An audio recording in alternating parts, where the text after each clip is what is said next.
Good morning student, Chanakya परिवार में आप सभी का स्वागत है। लास्ट टाइम हम लोग 6.1 को देखे थे और उसमें पूरा वीडियो कंप्लीट हम लोग बनाए, मतलब उसमें सवाल कुछ था ही नहीं। टोटल सवाल को हम लोग पीछे वाले वीडियो में डिस्कस किए। आज हम लोग 6.2 पढ़ेंगे। तो सबसे पहले ध्यान देना कि 6.1 में हम लोग जोड़ और घटा को पढ़ें, मतलब चर और अचर का जोड़ और घटा पढ़ें। अब इस चैप्टर में हम लोग पढ़ेंगे क्या, चर और अचर का गुना। तो मतलब पहले ही बताए थे वीडियो में क्या, इसमें हमेशा हम लोग 4 चीज़ का ही अध्ययन करेंगे, जोड़ घटा गुना और भाग। तो 6.1 में तो हम लोग जोड़ और घटा के बारे में पढ़ लिए। अब 6.2 में हम लोग पढ़ेंगे गुना के बारे में। तो गुना इसको करेंगे कैसे, मतलब चर का गुना अचर के साथ या फिर चर का गुना अचर के साथ होता कैसे, इसको हम लोग इस चीज़ में सीखेंगे। तो इसका थ्योरी हम लोग पहले चैप्टर में भी पढ़ चुके हैं।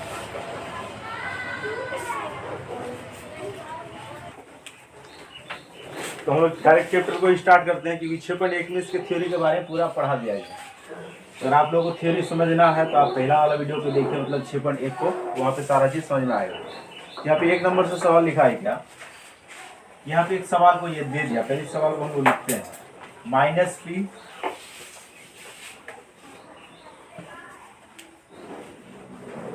x q, ये गुना में है सारा पद, और बराबर में दे दिया q x p। पहले बताइए क्या कि जब चर के साथ कोई चिन्ह ना रहे तो हम लोग को समझना होगा क्या कि वो गुना में। इस प्रकार से सवाल को दे दिया। अब इसमें ऑप्शन दिया है कि यह किस गुण के आधार पर सजाया हुआ है, या फिर किस नियम के आधार पर सजाया हुआ है। पहला लिख रहा है इसमें क्या कि सहचारी का नियम, क्रम विनिमय का नियम, घातांक का नियम और वितरक गुण।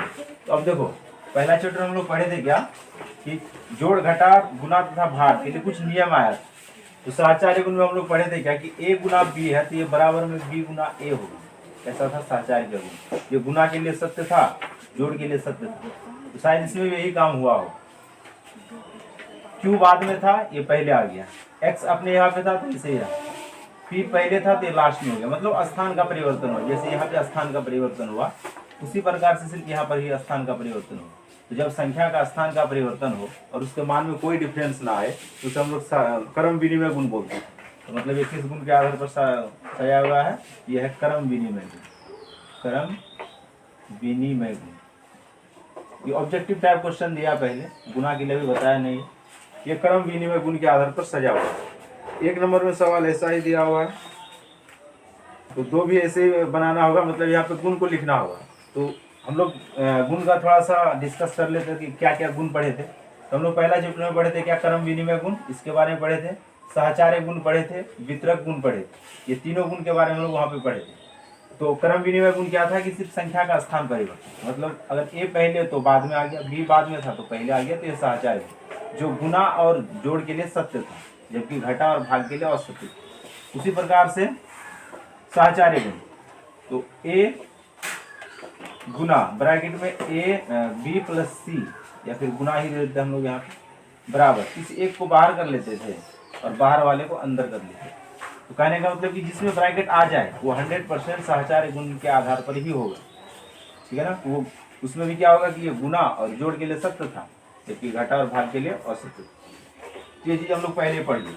अगर तुमको कुछ ना समझ में आए तो ब्रैकेट के अंदर है तो सहचार्य गुण, और उसके अंदर गुना आ जाए या फिर जोड़ आ जाए तो सत्य होगा, और बाद बाकी के लिए असत्य होगा। ये सारा चीज़ के बारे में हम लोग पहले पढ़ चुके हैं। उसी चीज़ को फिर से घुमाया यहाँ पे, इसलिए यहाँ पे दिक्कत नहीं होना चाहिए। तो 1 नंबर में 3-4 सवाल दिए ऑब्जेक्टिव टाइप, इसी प्रकार से बनाना पड़ेगा।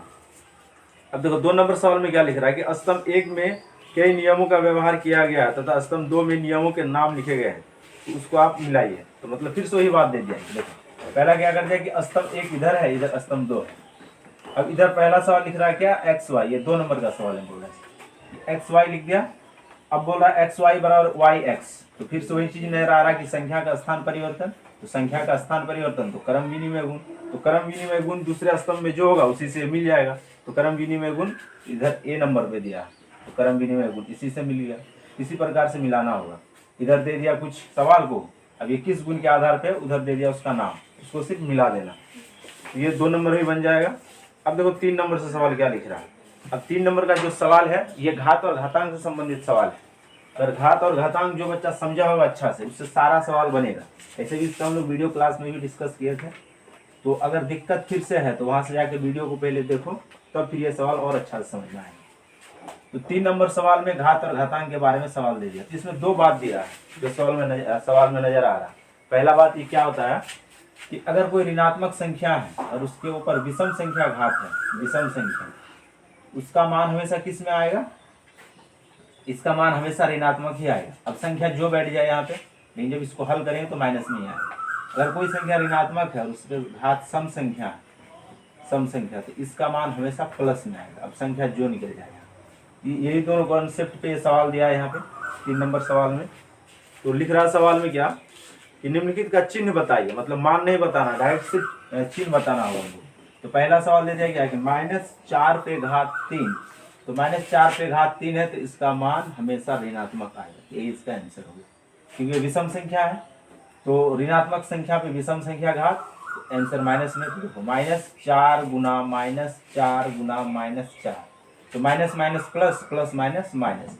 तो पता ये चला कि किसी भी ऋणात्मक संख्या पे घात यदि विषम संख्या हो तो उसका मान हमेशा हमेशा प्लस माइनस में आएगा। और यदि किसी, जैसे अब देखो यहाँ पे, और यदि किसी संख्या पे घात, यदि किसी ऋणात्मक संख्या पे घात, तो जैसे इसका 3 नंबर है, ये ऋणात्मक संख्या है, इसके ऊपर घात सम संख्या है, इसका मान हमेशा प्लस में आएगा। अब आंसर जो आ जाए ये आंसर आएगा प्लस में।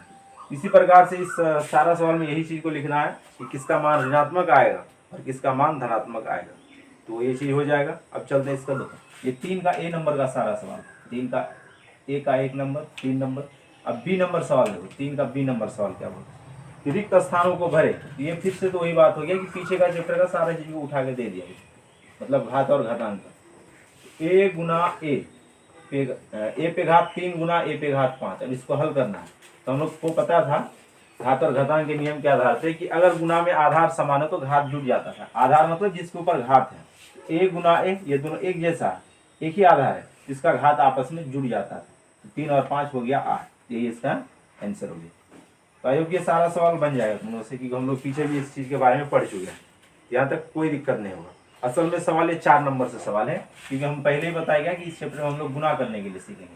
तो यहाँ तक जो भी सवाल दिया था ये सिर्फ माइंड फ्रेश करने के लिए दिया था कि पीछे हम लोग क्या क्या पढ़े थे वो हम लोग को याद है या फिर नहीं है, क्योंकि इस चैप्टर में सारा चीज का उपयोग होगा।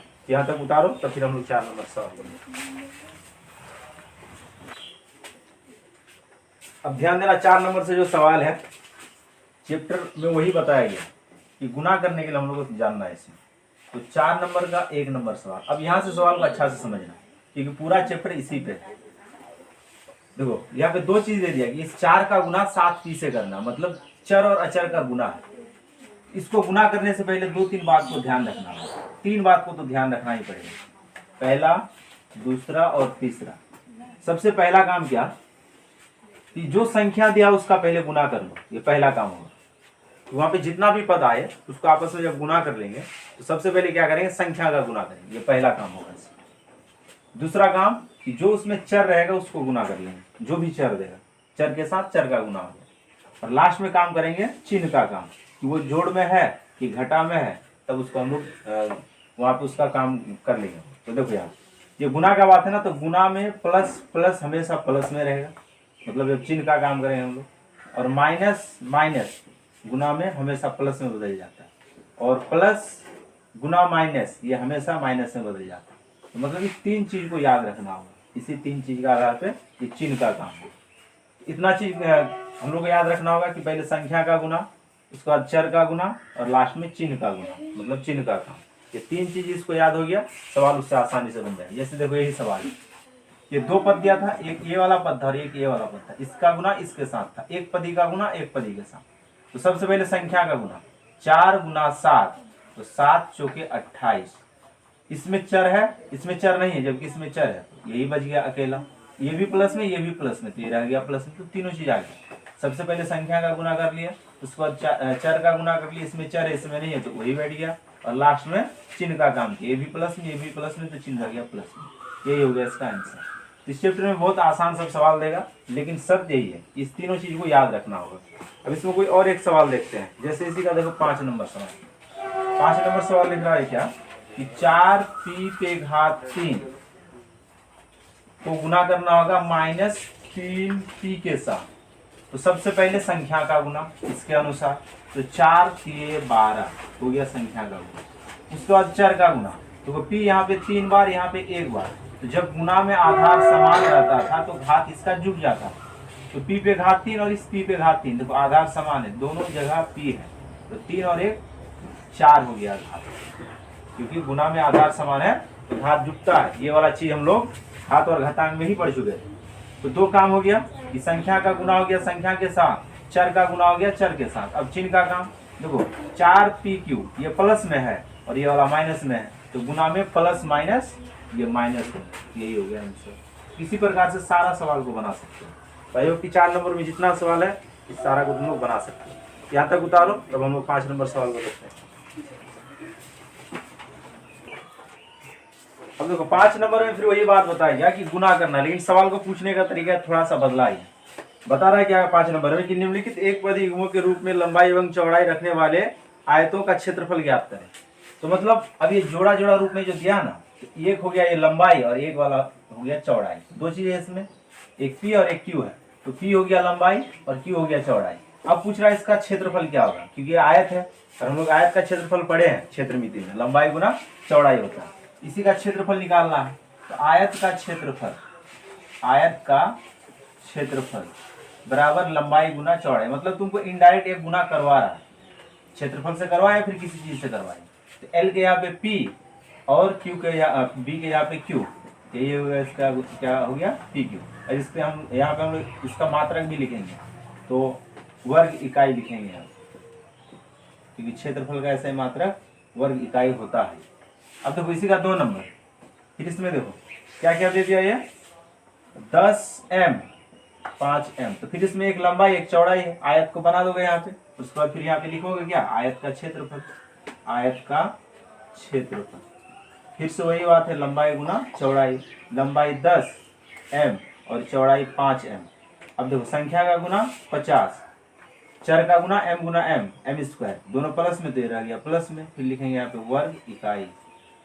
इसी प्रकार से सारा सवाल 5 नंबर का बन जाएगा। 5 नंबर में बहुत सारा सवाल दिया, टोटल सवाल को ऐसे ही बनाओगे, कोई दिक्कत नहीं है सवाल में। अब देखो 6 नंबर से जो सवाल दिया, पहले यहाँ तक उतार लो सवाल को, तो फिर हम लोग 6 नंबर को देखते हैं। ध्यान देना, यहाँ पे ना m ने था, यहाँ पे n था, इसको सही कर लोगे। अब आगे चलते हैं हम लोग सवाल। अब ध्यान देना 6 नंबर में, फिर इसमें वही बात है कि गुना ही करना हम लोग। वो एक सवाल को उठाते हैं यहाँ से, देखो जी नंबर सवाल, इसमें टोटल ना 11 सवाल दे दिए। देखो यहाँ पे क्या लिख रहा है कि -3/14 x स्क्वायर y को 2/7 x पे घात 4y के साथ गुना करना। मतलब इस पद का गुना इसके साथ, तो कोई दिक्कत नहीं है सवाल में, ध्यान देना। तो -3/14 x स्क्वायर y गुना 2/7 x पे घात 4y। अब 3 ही बात कि सबसे पहले संख्या का गुना, फिर चर का गुना और लास्ट में चिन्ह का काम। तो संख्या का गुना देखो, अगर ऊपर नीचे कटेगा तो कटाओ, भिन्न वाला है ना, ये बटे वाला है, तो ऊपर नीचे अगर एक कटेगा तो कटा सकते हो, नहीं कटेगा तो गुना करके बैठो। तो 3 गुना 6, कटेगा नहीं, ऊपर नीचे कटेगा, शायद एक कट जाएगा, 2 7 14 कटेगा ऊपर नीचे, ठीक है ना। अब नहीं कटेगा। अब देखो ऊपर में सिर्फ और सिर्फ 3 बचा है, नीचे में 7 7 49 हो गया। तो संख्या का कहानी खत्म हो गया, उसका जो भी गुना भाग था उसको कर लिया हमने। अब चर का गुना देखो, यहाँ पे x 2 बार और यहाँ पे 4 बार, तो गुना में आधार समान है तो घात जुड़ गया, 6 बार हो गया। y यहाँ पे 1 बार, यहाँ पे 1 बार, टोटल हो गया 2 बार। तो दो चीज का काम हो गया, संख्या का गुना हो गया, चर का भी गुना हो गया। अब चिन्ह देखो, ये वाला पद था माइनस में, जबकि ये वाला पद था प्लस में, तो माइनस प्लस माइनस होता, तो बस हो गया इससे। तो मतलब सारा सवाल आसान दिया है, एक भी सवाल को समझ जाओगे अच्छा से तो सारा सवाल बनेगा। तो 6 नंबर का सारा सवाल अब बन जाएगा। अब हम लोग चलते हैं आगे। अब देखो 7 नंबर से जो सवाल दिया, अब ये थोड़ा सा बड़ा सवाल दिया, लेकिन है कुछ नहीं। अब इसमें सिर्फ और सिर्फ पद को बढ़ा दिया है और कुछ नहीं दिया। तो पहला सवाल लिखा है क्या, एक्स वाई गुना वाई जेड करना है और गुना जेड एक्स करना है। तो इसमें क्या दिक्कत है, संख्या है नहीं तो चर का गुना होगा, मतलब 3 बार संख्या का गुना, चर का गुना और चिन्ह का काम। तो इसमें संख्या नहीं है तो संख्या का गुना होगा ही नहीं, चर है तो चर का गुना करो, देखो एक्स यहाँ पे एक बार, यहाँ पे एक बार, तो गुना में आधार समान है तो एक्स हो गया 2 बार, वाई यहाँ पे एक बार, यहाँ पे एक बार, तो गुना में आधार समान तो वाई हो गया 2 बार घात में, जेड यहाँ पे एक बार, यहाँ पे एक बार, तो गुना में आधार समान है तो जेड पे आ गया स्क्वायर, तो बस यही हो गया आंसर। सारा सवाल आसान है। अब 7 नंबर में टोटल 4 सवाल दिया है, एक सवाल बता दिया, बाद बाकी चारों सवाल बनेगा। अब इसी का देखते हैं 2 नंबर सवाल, क्योंकि इसमें माइनस है, तो माइनस है या फिर प्लस रहे कुछ ज़्यादा फर्क पड़ता नहीं है सवाल में। अगर कॉन्सेप्ट क्लियर है तो सारा सवाल बन जाएगा। गुना ए पे घात 3, ये सवाल दे दिया यहाँ पे। अब देखो इसको गुना करते हैं, तो इसमें संख्या है नहीं तो चर का गुना होगा, ए और ए 3 बार ए है, तो गुना में है सारा, सारा का आधार समान है तो घात जुड़ जाएगा, इस पे घात 1 है, कुछ नहीं तो 1 है, इस पे 2, इस पे 3, 1 और 2 3, 3 और 3, ए पे घात आ गया 6, चर का गुना हो गया। अब देखो यहाँ पे ये प्लस में, ये माइनस में, तो प्लस माइनस माइनस माइनस, और ये फिर प्लस में, तो माइनस प्लस, ये माइनस में, तो हो गया आंसर। तो इसको उतार लो, तब फिर हम लोग देखते हैं 8 नंबर सवाल को।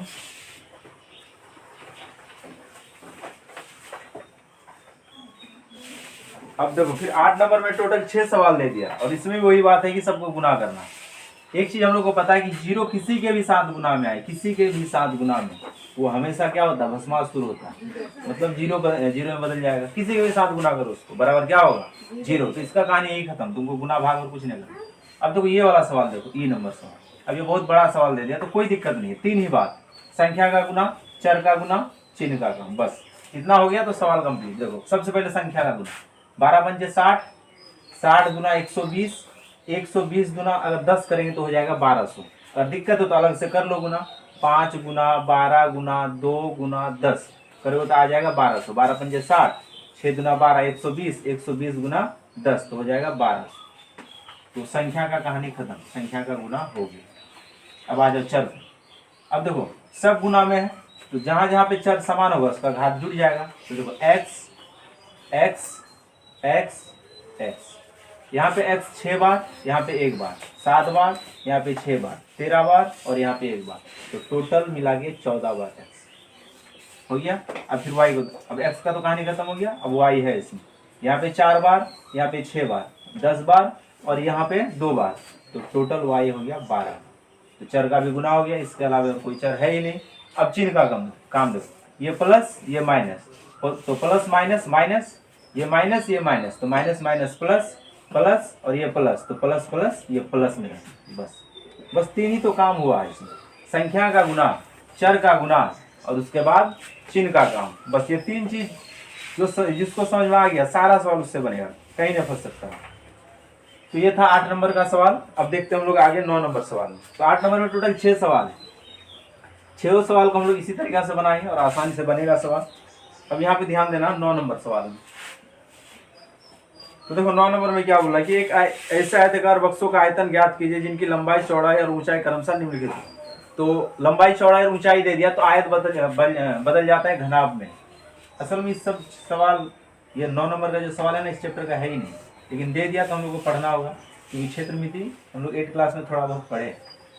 तो बोला क्या कि ये घनाभ है, ये L B H, इसका तीनों चीज दे दिया, लंबाई चौड़ाई और ऊंचाई।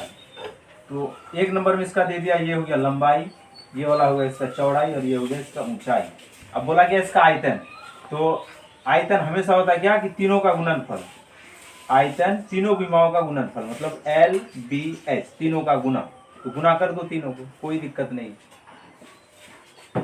तो संख्या का गुना 3 गुना 6, उसका चर का गुना ABC प्लस में सारा, तो प्लस में रह गया। अब यहाँ पे लिखेंगे घन इकाई लिखेंगे, जैसे वहां पे वर्ग इकाई था क्षेत्रफल का मात्रक, तो आयतन का मात्रक होता है घन इकाई।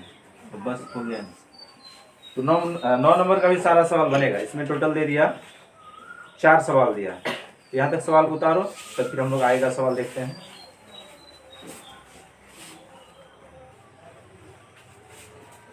तो यहाँ पे 10 नंबर सवाल इस प्रकार से लिखा है, इधर सारा पद दे दिया नीचे तरफ और इधर दे दिया। अब देखो इसका गुना इसके साथ, फिर इसके साथ गुना करके इसके सामने सामने बैठा देना, मतलब इस प्रकार से लकीर भी खींचा इस प्रकार से, और इस प्रकार से सब गुना करके बॉक्स में बैठा देना। जैसे देखो 2x 2x, तो 4x, x गुना x, x स्क्वायर। उसी प्रकार से 2 5 10 xy, एक्स वाई। अब देखो ये जोड़ में ये घटा में, तो यहाँ पे घटा का चिन्ह। फिर देखो 2 से फिर इसका गुना, 2 3 6, दोनों जोड़ में, तो जोड़ में रह गया x गुना एक्स, एक्स स्क्वायर। तो इसी प्रकार से इस 2x को सारा से गुना करके बैठा देना। उसी प्रकार सब नीचे वाला देखो, -5y को फिर सारा से गुना करना होगा और ये खाली जगह सबको भर देना। तो 5 गुना 10 xy, ये माइनस में प्लस में, यहाँ पे माइनस, मतलब फिर इस 5 -5y से सारा से गुना करके ये सारा बॉक्स में भर देना। ये आसान सा सवाल है, ये खुद से बना सकते हो। अब देखो आगे 1 2 सवाल और बचा है, पूरा कंप्लीट करते हैं आज हम लोग चैप्टर को। अब ध्यान देना 11 नंबर सवाल में फिर से वही बात कि गुना कीजिए, मतलब कि एक ही कहानी को बार बार दोहराया है, सिर्फ लिखने का तरीका ये अलग अलग कर दिया और ज्यादा कुछ किया नहीं सवाल में। तो देखो ऐसा करने का एक ही मकसद है कि तुम लोग का क्लास बहुत छोटा है, क्योंकि बड़ा क्लास का सवाल तो है नहीं। तो छोटा क्लास में ही होता क्या कि जितना अभ्यास करोगे उतना याद रहेगा। जैसे वरदराज का कहानी था कि जब वो सील पे देखा कि निशान पड़ गया तो हम क्यों नहीं पढ़ सकते, तो बार बार वहां पे क्या गया होगा, रस्सी गया उस पत्थर पे, तब वो निशान आया।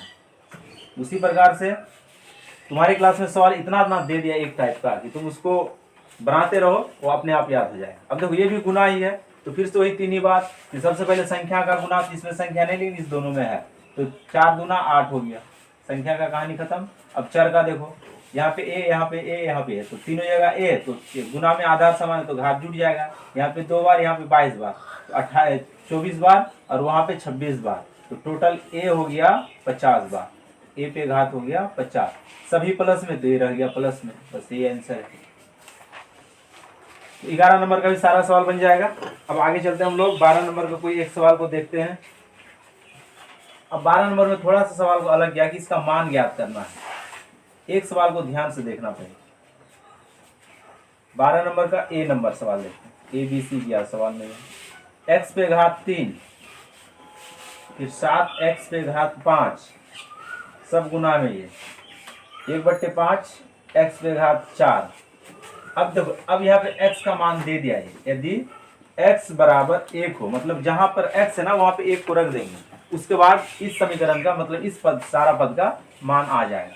तो सारा का मान रख दो यहाँ पे, x पे घात 3, या तो फिर सबसे पहले गुना कर लो, लास्ट में x का मान रखो, क्योंकि ये गुना करने वाला चैप्टर है, तो पहले हम लोग x का मान नहीं रखेंगे, पहले इसको हल कर लेते हैं और लास्ट में जाके x का मान रख लेंगे। तो फिर से वही बात कि सबसे पहले संख्या का गुना, तो देखो 7 गुना 1 7/5 संख्या का गुना हो गया, उसके बाद चर का गुना x x x, यहाँ पे 3 बार, यहाँ पे 5 बार, यहाँ पे 4 बार, तो 3 और 5 8 और 3 11, x 8 और 4 12। अब सब प्लस में, तो प्लस में रह गया। अब बैठा दो x का मान, x का मान 1, इसके ऊपर घात 12, तो 1 के ऊपर घात कुछ भी आ जाए उसका मान हमेशा 1 ही रहता है, तो 7/5 गुना 1 बराबर 7/5, यही हो गया। तो मतलब इसमें मान निकालने के लिए बोला था, तो हम लोग मान निकाल दिए। तो सबसे पहले गुना किए और लास्ट में जाके जो भी एक्स वाई था उसका मान हम लोग रख दिए। ये हो गया 11 नंबर सवाल। 12 नंबर सवाल। अब 13 नंबर सवाल में देखो, फिर इसमें वही बात है कि गुना कीजिए तो गुना हो। अब इसमें सवाल लेकिन दूसरा तरीका से दिया, अब दोनों तरफ बराबर दिखाना। पहले यहाँ तक उतार लो, तो फिर हम लोग देखते हैं आएगा सवाल। अब 13 नंबर सवाल में ना दोनों पक्ष को बराबर दिखाना, ये दायां पक्ष ये बायां पक्ष। अब बोल रहा है कि ये दोनों आपस में बराबर है, कहने का मतलब कि देखो 5 गुना 4 करो या फिर 4 गुना 5 करो, या फिर इसमें हम लोग ऐसे भी कर सकते हैं कि 10 गुना 2 भी कर सकते हैं, तो भी दोनों आपस में क्या होगा बराबर। यही चीज को दिखाना है कि जब इस इधर गुना करेंगे तो ये आ गया 20, और इसी चीज को जब इधर गुना करेंगे तो भी आ गया 20, मतलब दायां पक्ष और बायां पक्ष दोनों तरफ बराबर आ गया। इसमें वही बात है, दोनों तरफ अलग अलग गुना कर लो। अब देखो दोनों तरफ बराबर है या नहीं, तो हम लोग सबसे पहले ना बायां पक्ष को लेके चलते हैं। बायां पक्ष इसको लिखना होगा इसे, तो बायां पक्ष में 7/3 ABC गुना 3/2 BC, संख्या का गुना 7 के 21, 3 से 3 कट जाएगा, 21 करने का जरूरी नहीं है। ऊपर में बच गया 7, नीचे बच गया 2। ए इसमें नहीं है तो ए रह गया, B इसमें है इसमें तो B हो गया 2 बार, C इसमें है इसमें तो C भी हो गया 2 बार। तो चर का भी गुना हो गया, ये माइनस में या प्लस में, तो चिन्ह आ गया प्लस में, तो ये निकल गया हम लोग का बायां पक्ष। बायां पक्ष को गुना किए तो इतना। अब देखो दायां पक्ष तथा दायां पक्ष, अब दाएं पक्ष में देखो 3/2 BC गुना -7/3 ABC। अब फिर देखो 3 से 3 कट जाएगा, संख्या का गुना 7/2, ए इसमें नहीं है तो ए इसमें आ गया, बी गुना बी B², सी गुना सी C², ये प्लस में माइनस में तो चिन्ह आ गया माइनस। अब देखो दोनों समान निकल गए, दायां पक्ष और बायां पक्ष बराबर हो गया, तो अतः दायां पक्ष बराबर, पहले बायां पक्ष लिखते हैं, बायां पक्ष बराबर दायां पक्ष, मतलब दोनों बराबर है, इसी चीज को दिखाना था। यही हो गया आंसर, दोनों पक्ष हम लोग का बराबर निकल गया। तो इसमें और एक सवाल दिया, उसको बना लोगे। ये 13 नंबर का ए नंबर सवाल था। अब इसका बी नंबर सवाल बना सकते हो। अब देखो यहाँ पे 14 नंबर में वही बात है कि सबसे पहले गुना कर लीजिए और x y z जो भी दिया उसका मान बैठा दीजिए। मतलब 12 नंबर में जो सवाल बनाए थे सेम वही 14 नंबर में कर दिया। तो 6.2 में टोटल 14 ही सवाल था। 1 नंबर से लेके 14 नंबर तक सवाल हम लोग डिस्कस कर लिए, सारा सवाल को 1-2 करके बता दिए। तो मेरे ख्याल से किसी को दिक्कत नहीं होना चाहिए। अगर इसके अलावा दिक्कत है तो हम लोग नेक्स्ट वीडियो में चर्चा करेंगे। लेकिन जो भी यूट्यूब में विद्यार्थी है, अगर आपको कोई सवाल समझ में नहीं आता तो कमेंट बॉक्स में लिखें या फिर व्हाट्सअप करें, उसके माध्यम से आपको समझा दिया जाए। तो आज के लिए हम लोग वीडियो को यहीं पे समाप्त करते हैं। धन्यवाद।